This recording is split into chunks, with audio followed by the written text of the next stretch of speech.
Hey guys, welcome to Chat with KST. It's your girl Kay, and today we're going to be discussing something that Saucy Santana said about gaslighting and all these psychological terms that everyone is now throwing out the woodworks and are bringing up in regular, ass conversations. But before we do jump into this, I just want to say if you're listening to this on YouTube, talking a little bit too fast, but that's fine. If you're listening to this on YouTube, understand that this is a podcast, so unfortunately you won't be able to see any visuals, but stick around for the podcast because the podcast will be lit anyway. Let's jump into what Saucy Santana had to say. Who taught y'all gaslighting and narcissist and all that? I ain't grow up like that. I ain't never heard my mama say that my daddy gaslighting her and all that. Then you say you got me up. Try me. Y'all keep talking about somebody gaslighting y'all. Somebody narcissist and all that. I don't even know what that is. You a cheat. Lying to a boy. All this narcissist that keep gaslighting, premium gas, all that. I'm aggravated. Talk regular. Saucy Santana says, I am aggravated. I am aggravated with all this gaslighting talk and all of this talk about narcissists and stuff like that. Now I feel like anything that is good, there is this double-edged sword to it where it can be bad, right? On one side, I feel like it's good to be able to acknowledge the terminology for the things that we are going through and acknowledge when someone is being a narcissist and is being overly selfish. And we're also able to acknowledge when someone is gaslighting us and maybe manipulative in what they are saying towards us. But then there's also the, like I said, double-edged sword where people are self-diagnosing these things and they're doing it in a way where you're not a doctor, so how can you diagnose someone of narcissism? Not because someone may illustrate narcissistic traits does not make them a narcissist. Not because someone disagrees with you means that they're gaslighting you.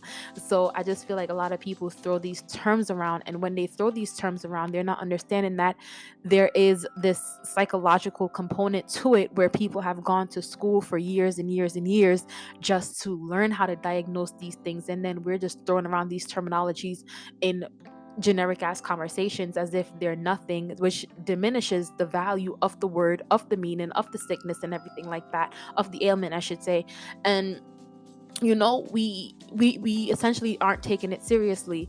Now I also agree with Saucy Santana where people need to learn how to talk regular again and just say I feel like you're trying to play me, and don't get me wrong, I'm not saying dumb yourself down and not use vocabulary that and not expound upon your vocabulary. That's not what I'm saying. I'm just saying expound upon your vocabulary, but don't use psychological terminology.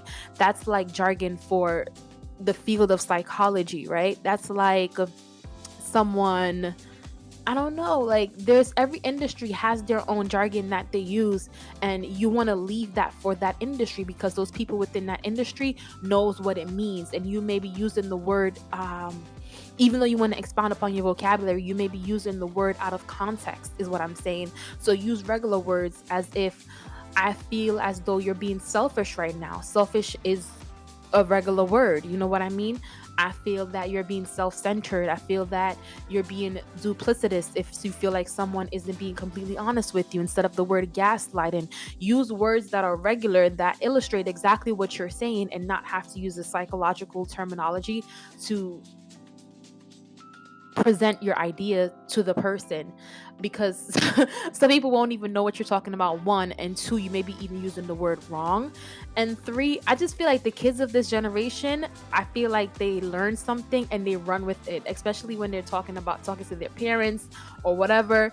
And don't get me wrong, children of the generation, they are here, and I'm talking about children because I feel like sometimes it's the children that come to us with these terminologies and we're like, where the heck did you learn that from?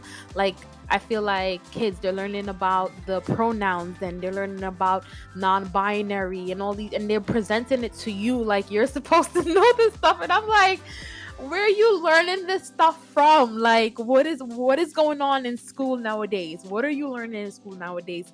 But even outside of the LGBTQIA plus terminology, just regular stuff that you would normally, regular conversations that you would normally have, it's like, come on, like, why can't we just talk regular without all this extra jargon?